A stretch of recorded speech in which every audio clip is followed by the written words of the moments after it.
الشيطان الرجيم.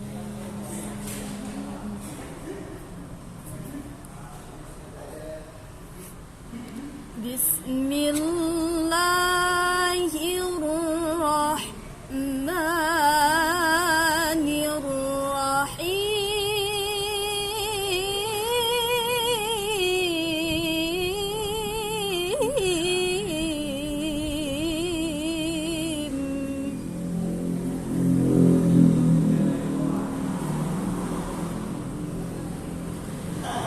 إن هذا القرآن يهدي للتي هي أقوم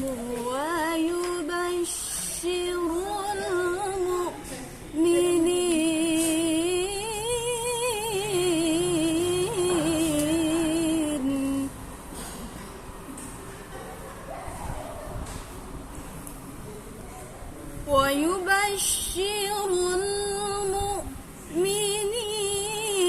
الذين يعملون الصالحات أن لهم أجرا كبيرا.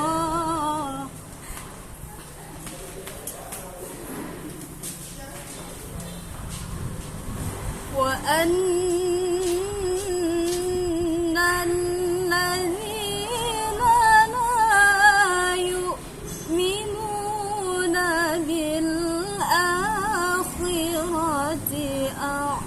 أعتدنا لهم عذابا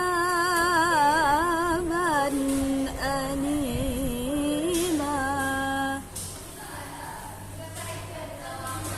ويدعو الإنسان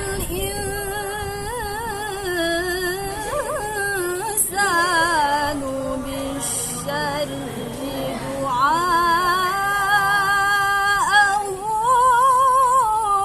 بالخير.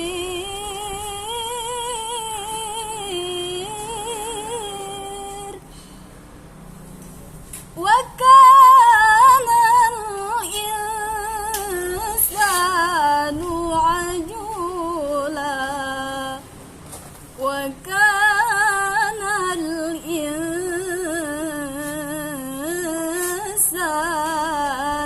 عجولا. صدق الله العظيم.